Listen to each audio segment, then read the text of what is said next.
The morning your life is sold, your mother makes porridge. It is thin, it is always thin, but she stirs it longer than usual, standing at the fire with her back to the room, and you notice she doesn't turn around when your father comes in. You notice that too. You are 6 years old, and you notice everything, the way small children do when they have learned that the mood of a room can change faster than weather. The porridge tastes like oats and wood smoke, and the particular sourness of water drawn from a shared well. You eat all of it. You eat it slowly because there is nothing after it, and your body has learned, without being told, to make things last. Your father sits across from you but doesn't eat. That is the first wrong thing. He always eats. Outside, London is already awake. The carts on the cobblestones, the shouts of vendors 2 streets over, the low gray sky pressing down on the rooftops, the way it does every morning from October through April, which is most mornings you can remember. You have lived your entire life in 2 rooms above a tallow chandler's shop, and the smell of rendered fat is so familiar, you stopped noticing it years ago. You are wearing your good shirt. That is the second wrong thing. Your good shirt is for Sundays and the rare occasion your mother takes you to the market. It is slightly too large, passed down from a cousin you've never met, and it makes you look smaller than you already are, which is very small. Your mother washed it last night. You heard her in the dark, the soft sound of water, and her hands working cloth, and you thought nothing of it because you were 6. And the world still mostly made sense. A man comes to the door before the church bells ring 8. He is not tall, but he fills the doorway anyway, the way certain people fill spaces, not with size, but with certainty, with the particular confidence of someone who has been to many doors like this one and knows exactly how they end. He wears a coat the color of old soot. His hands are permanently dark, the lines of his knuckles stained in a way that no washing has ever reached. He smells of cold air and coal, and something else underneath that you will later learn to name but cannot yet. He looks at you the way a man looks at something he is considering purchasing. Your father looks at the floor. The man says something about the trade, about steady work, about boys who learn fast and eat less than grown men. He says your father will be glad of it. He says it the way people say things that are already decided. Your mother doesn't come out of the back room. You wait for her to come out. She doesn't come out. Your father kneels in front of you,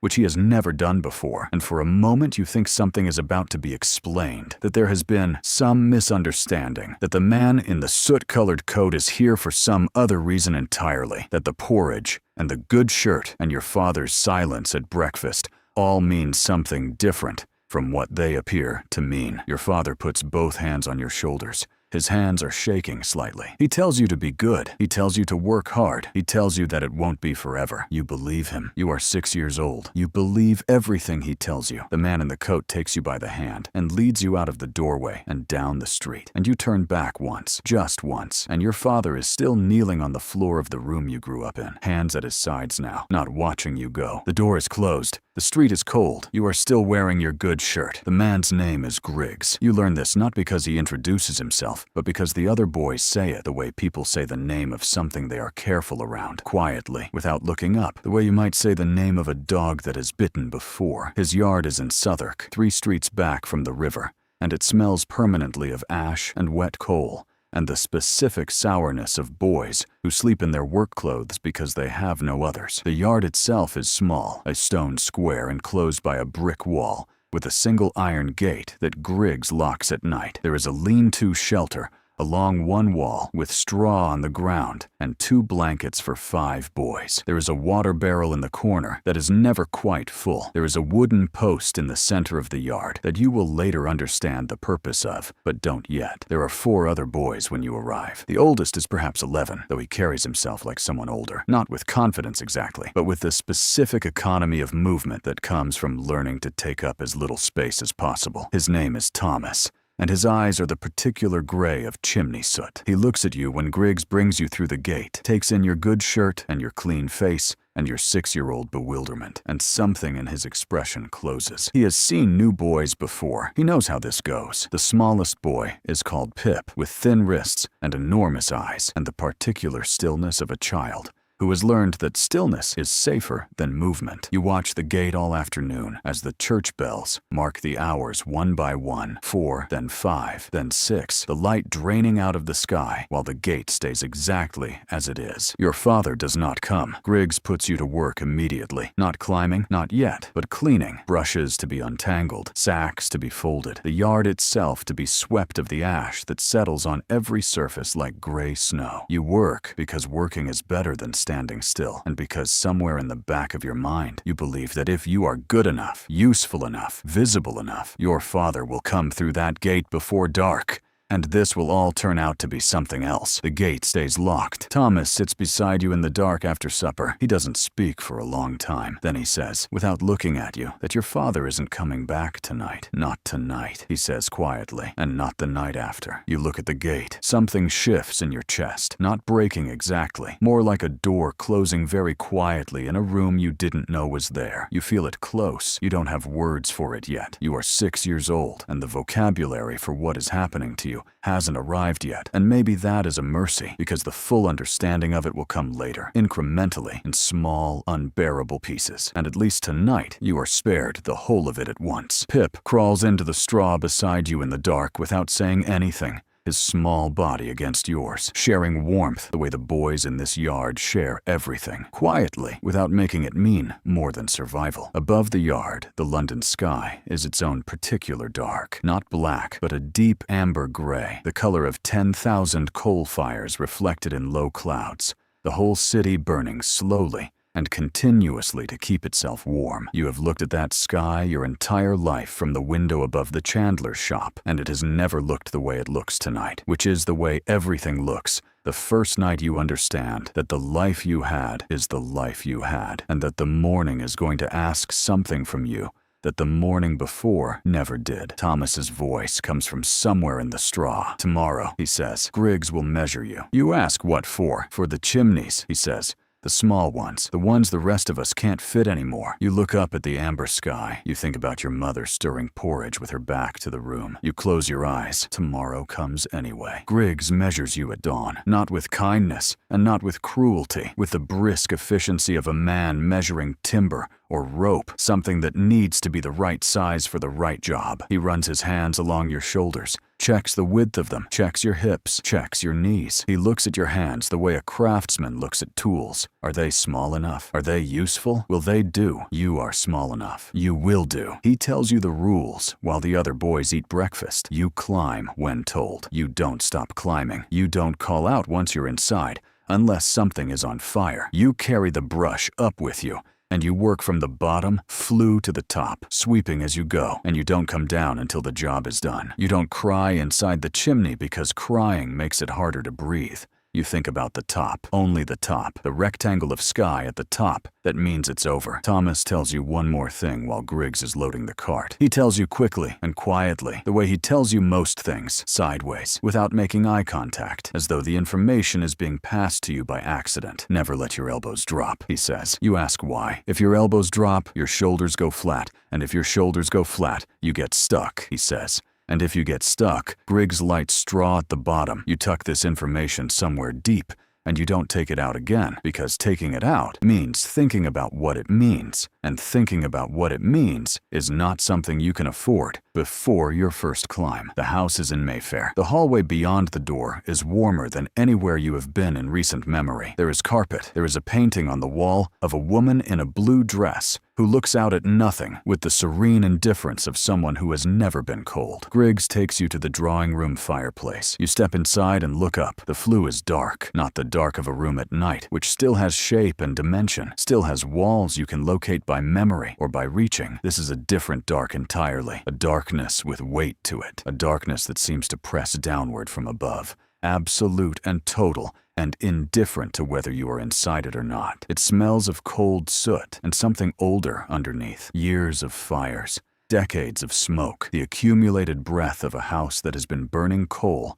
since before you were born. You stand at the bottom and look up, and the rectangle of sky at the top is very small and very far away. Griggs puts the brush in your hands. Up, he says. That is all. Up. You put your back against one side of the flue and your feet against the other, and you begin to climb, elbows out, knees bent, back pressed flat. The soot falls on your face immediately, into your eyes and your nose and the back of your throat, and you learn in the first 30 seconds that breathing inside a chimney is a negotiation, shallow and careful, through your nose when possible, rationed like everything else in your life has been rationed. The walls press in, not because they aren't moving, but because your body knows it is somewhere bodies are not designed to be, and your body registers this as a continuous low alarm that you must learn to hear and set aside simultaneously. You climb. The rectangle of sky gets larger. This is the only true thing inside the chimney, that the sky gets larger as you rise, that the darkness thins at the edges, that there is a direction called up, and if you keep moving toward it, you will eventually arrive somewhere that is not this. You climb until your arms shake. You climb until your knees are bleeding, though you won't know this until you come down and see the marks on the stone. You climb until the rectangle of sky is large enough to frame your face,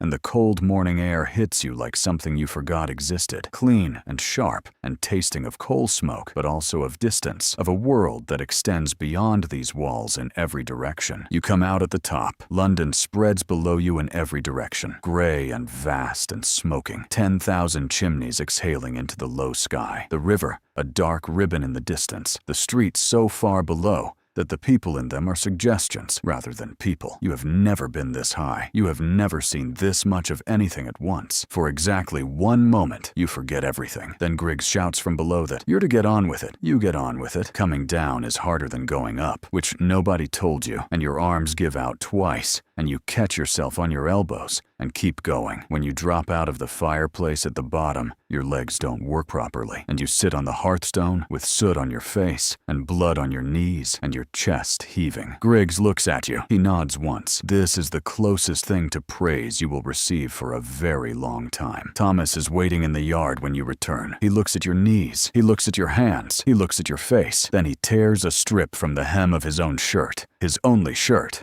and wraps it around your right knee without being asked. You look at him. He shrugs in the way of someone who does not want to be thanked for something he considers basic.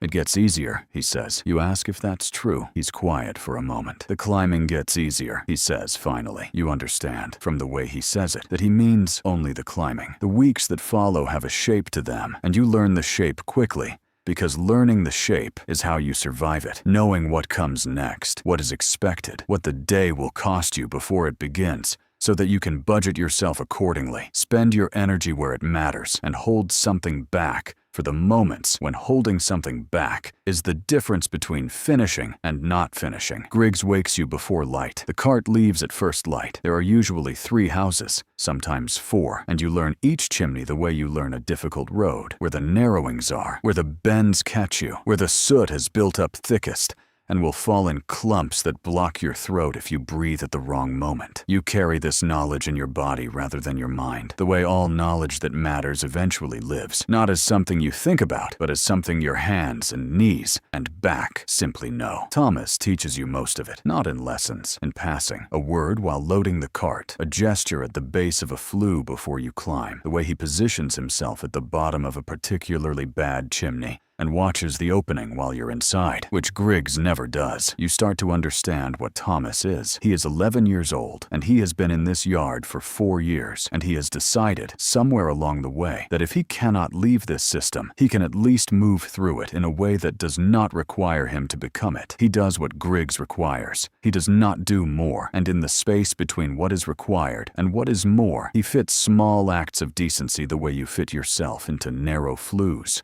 Carefully, without drawing attention, taking up only the room that is available. He is the closest thing to a compass you have. Pip gets sick in November. It starts as a cough, but everything starts as a cough in this yard, in this city, in this particular combination of cold and soot and insufficient food. So at first it means nothing, but Pip's cough deepens over the course of 2 weeks into something that lives in his chest rather than visiting it, something permanent and resident, and you begin to notice the way he climbs, slower each day, stopping on the way up in a way he never did before, coming down with his face a color that has nothing to do with soot. You tell Thomas. Thomas looks at Pip for a long moment, with the expression of someone who is about to say a true thing that he wishes were not true. Griggs won't stop working him, Thomas says. You ask why not. Because a sick boy is still a small boy, Thomas says. And small boys are the only thing Griggs needs. You sit with this. The logic of it is simple and total, and completely without mercy, which is the logic of the system you are inside. Not cruel exactly, not designed with cruelty in mind, simply indifferent to everything except the question of whether a boy is still useful. You start saving bread for Pip,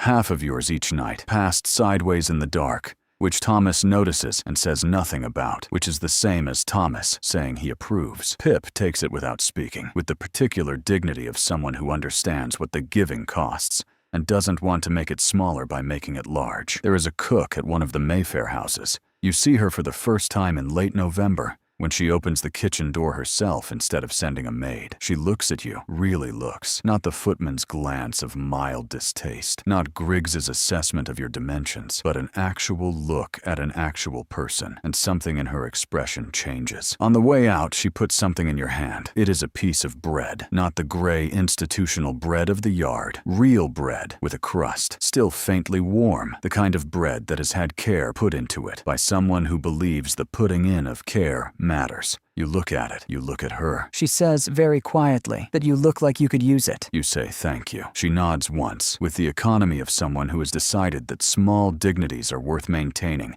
even when the world does not require them. The next time you come, she says, I'll have something for you. You eat the bread on the cart on the way back, and it tastes like the porridge on the last morning, and you do not cry, because you are 6 years old and you are learning faster than any child should have to learn that the feelings that matter most are the ones you can feel later in private when the day is done. You save half for Pip, of course you do. Winter comes into the yard like a landlord who knows he is owed, and the cold settles into every surface and gap, and the 2 blankets are not enough, but they are what there is. And you arrange yourselves each night with the pragmatic intimacy of people who have stopped being embarrassed by necessity. Pip in the middle because he is smallest and coldest. You on one side, Thomas on the other. William at the edge. William arrived in April. He is 5 years old, and he wore a good shirt on his first day, and you watched his eyes go to the gate that first afternoon, and you knew exactly what he was waiting for. You sat beside him in the dark that first night, not because anyone told you to, but because Thomas sat beside you. And this is how certain things get carried forward in the world. Not through instructions, but through one person remembering what they needed and making sure the person next to them has it. The work changes your body in ways you don't notice until you do. Your hands go first, hardened and darkened and cracking at the knuckles in cold weather,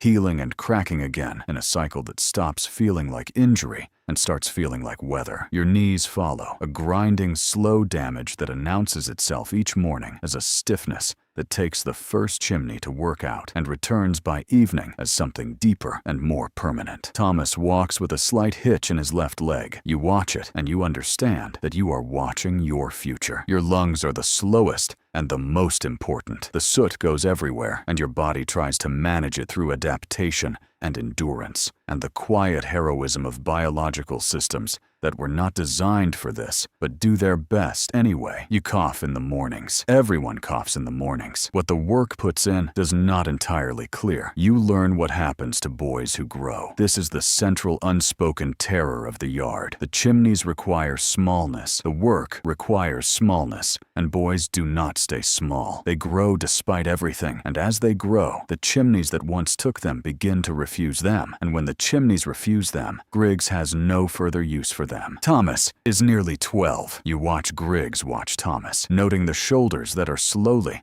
and unstoppably widening, making the calculation that all sweep masters make about all boys.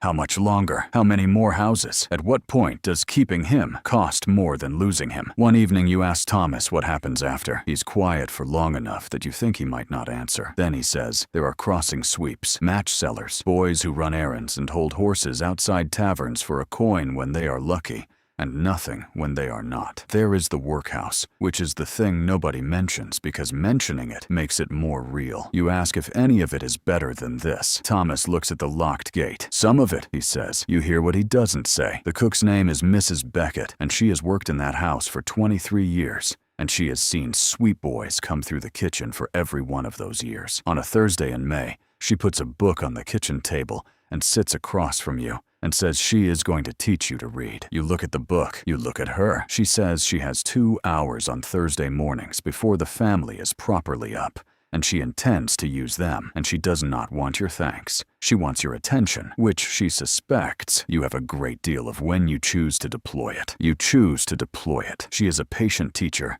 and a precise one, building each thing on the thing before it the way a good chimney is built, each course depending on the one below, the whole structure sound only if the foundation is sound. By June, you can read simple words. By July, you are reading sentences. By the following spring, you are reading pages, the meaning arriving in pieces that you assemble as you go. You tell Pip what the books say at night in the yard, and sometimes you make parts up where your memory fails, and you are not sure Pip knows the difference, and you are not sure it matters. The chimney accident happens on a Wednesday in August. The house is in Knightsbridge, a standard job, a drawing room chimney Griggs has been to before. You go up without specific concern, with only the ordinary low-level alertness that all chimneys require. You are 8 years old, and you have climbed perhaps 200 chimneys, and your body knows this work the way it knows breathing. You are perhaps halfway up when the soot shelf gives way. What falls is the compressed debris of years, soot and ash and old mortar, and it falls onto your upturned face and into your open mouth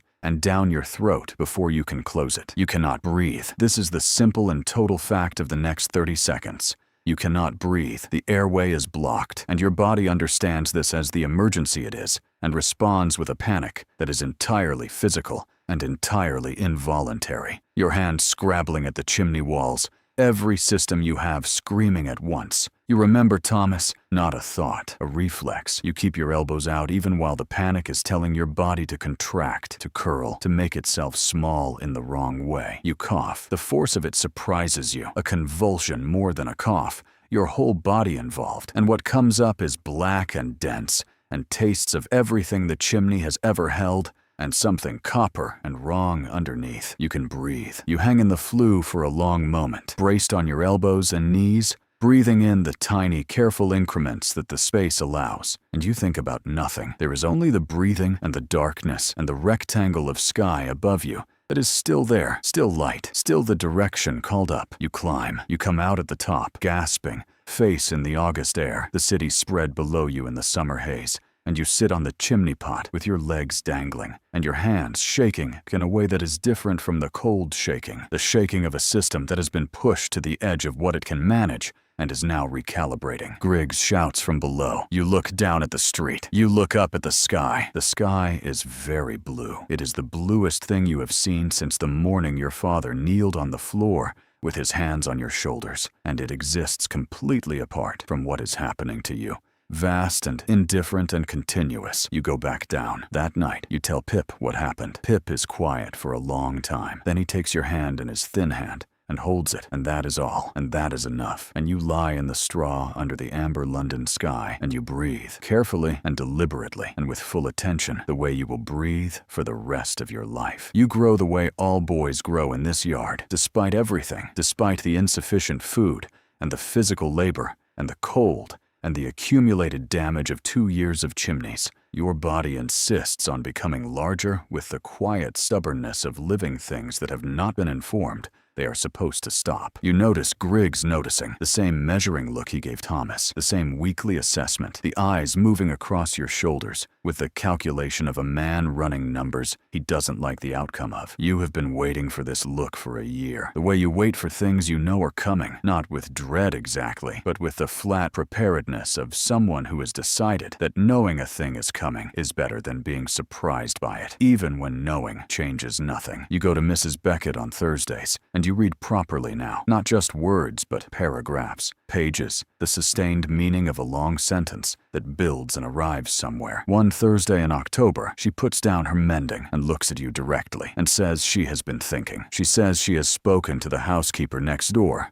a Mrs. Alderton, whose hallboy has recently left for a position elsewhere. She says, Mrs. Alderton needs someone reliable and will consider a boy without references if the recommendation comes from Mrs. Beckett herself. She says the position includes a room, meals, a small wage, and the kind of work that does not require you to climb into anything. She says it carefully, without pressure, acknowledging by her tone that leaving one situation for another requires a kind of trust in the unknown that does not come easily to someone who has learned that unknown things tend to be worse rather than better. You ask about Pip. Mrs. Beckett is quiet for a moment. She says she cannot help Pip. One place, one boy. She is sorry. It cannot be two. You sit with this. The arithmetic is simple and merciless. By every measure of need, Pip should be the one sitting at this table. But Pip is not the one sitting at this table. And Mrs. Beckett cannot reach into the yard and choose differently. And the world does not organize itself according to who needs things most.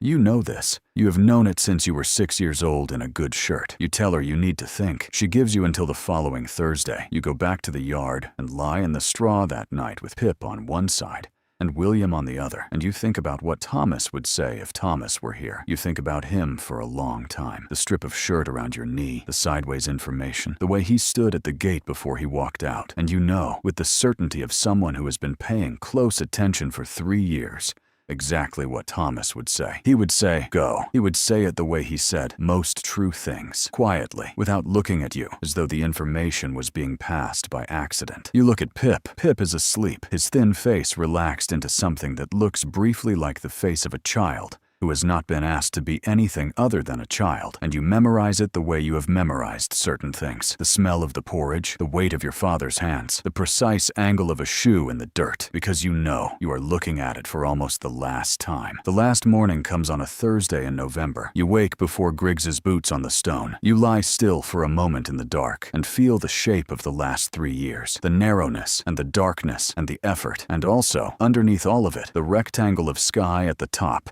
that you kept climbing toward, because climbing toward it was the only available direction. You put your hand briefly on Pip's shoulder. He stirs. You tell him quietly that you are going. He looks at you in the dark with his enormous eyes, and his expression contains something very large in a very small face, without letting it overflow, and he nods once, the way Thomas used to nod, with the economy of someone for whom small gestures carry large meanings. You tell him about Mrs. Beckett. You tell him about the Thursday mornings and the book and the alphabet built letter by letter on a scrubbed pine table. You tell him she gives bread to the boys who come through the kitchen door, that she looks at them like people, that she says their names carefully and gets them right. You tell him to go to the kitchen door next time and not the servant's entrance, and to look at her directly when she opens it. It is not much. It is what you have. Pip takes your hand and holds it for a moment in the dark, the same way he held it after the August chimney, and then he lets go and turns over and closes his eyes. And you understand that this is Pip giving you permission to leave, which is the most generous thing anyone has given you in 3 years. You pick up your things, a cloth, a knife with a broken tip that Thomas left behind, a small piece of worked leather, 3 years of your life in a pile that fits under one arm. The gate lock is old, and the bolt does not fully seat if you lift the gate slightly on its hinges while turning the handle. You know this because you have noticed everything in this yard for 3 years,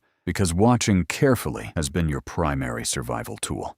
And some of what you have watched is the gate. The bolt releases, the gate opens, the street is cold and dark, and you stand in the opening for a moment with the yard behind you and the street ahead, and you feel something built from everything the last 3 years have contained: the locked gate and the amber sky and Thomas's strip of shirt and the blue August sky from the top of the Knightsbridge chimney and your father's shaking hands and the shoe in the dirt that you will never stop seeing. You step through. The gate closes behind you. You walk toward Mayfair through the dark London streets, your hands in your pockets, your lungs carrying their permanent cargo, your knees their permanent ache. And somewhere behind you, Pip is sleeping in the straw. And somewhere in this city, Thomas is sweeping crossing stones for pennies.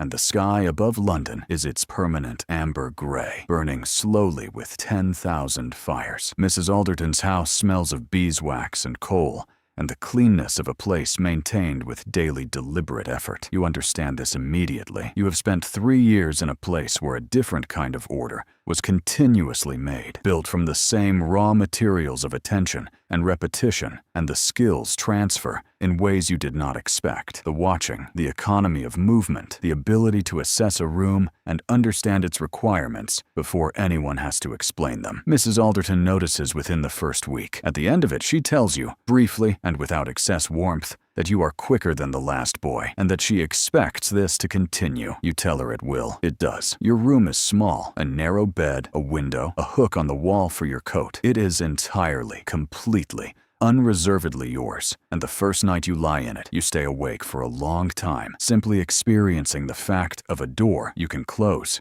and a silence that belongs only to you. You continue going to Mrs. Beckett on Thursdays. One Thursday in the spring, she puts down her mending and tells you that the expression she carries is not sadness exactly. It is something closer to anger, she says. A slow and long-burning anger at a world that makes children climb chimneys and calls it an economy, that takes 6-year-olds from their mothers and calls it opportunity, that builds its comfort on the bent knees and damaged lungs of boys who had no say in any of it. She says she has carried this anger for 23 years. She says it is not diminished. You sit with this and think about Griggs's yard and Thomas's hitch and Pip's cough and William's good shirt and the August chimney and the 30 seconds of not breathing and the way the sky looked from the top of the Knightsbridge chimney, blue and vast and entirely indifferent. You think about your father kneeling on the floor. You have not thought about him with anything clean for 3 years. You take the thought out now. You think about his hands shaking on your shoulders. You think about a man who had nothing making the only calculation available to him with the information he had. And you think about how the information he had was wrong, because the world told him the sweep master would provide, and the chimney would teach a trade, and the boy would be better for it. And the world was lying, and your father did not know the world was lying, because men like your father are not told when the world is lying to them. This does not make it right. It makes it something more complicated than wrong, something that requires more than one feeling at a time, and you are old enough now to hold more than one feeling at a time without needing to resolve them into something simpler. Mrs. Alderton promotes you twice before you are 14, first to footman's assistant, then to managing the household accounts and correspondence, which you do with an accuracy that surprises everyone except Mrs. Beckett, who is not surprised, who has been watching this particular outcome approach for years. You find Pip on a Tuesday in your 14th year, by accident, in the market near the river, a thin young man with enormous eyes and a slight catch in his breathing, who turns at the sound of your voice and looks at you with an expression that is 3 years of separation compressed into a single moment of recognition. You stand in the middle of the market with people moving around you, and neither of you says anything for long enough that it becomes something other than silence. He is a crossing sweep. He is alive. His lungs are not good, but they are functioning, and he has the particular wiry resilience of someone who has been underestimated by their body and has refused to accept the assessment. You take him to Mrs. Beckett on a Thursday. She opens the door herself. She looks at Pip the way she looked at you the first time, really looks as though registering a specific person whose specific existence she finds worth registering. And she steps aside to let him in and puts bread on the table and sits across from him with her hands folded. You stand in the doorway of the warm kitchen watching this, and you feel something that has no clean name, something built from everything the last 8 years have contained. Mrs. Beckett looks up at you from across the table. She says your name carefully. She gets it right. She always gets it right. The boy who wore the good shirt never made it out of the yard. Someone else did. Someone who learned in the dark and the narrow and the not breathing exactly how much he could hold.